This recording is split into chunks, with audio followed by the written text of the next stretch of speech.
This is Apple Watch Series 10, and today I'll show how you can change the app view mode or style on this device. So you can make this change through either Apple Watch itself or the Watch app on your iPhone. It doesn't matter which route you'll go with.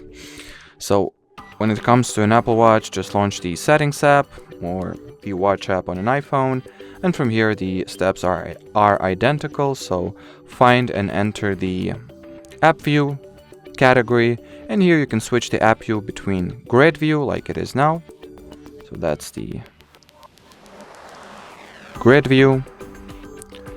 Or you can also use the list view that will look like that. And well, as far as this video goes, that'll be it. So thanks for watching and bye bye.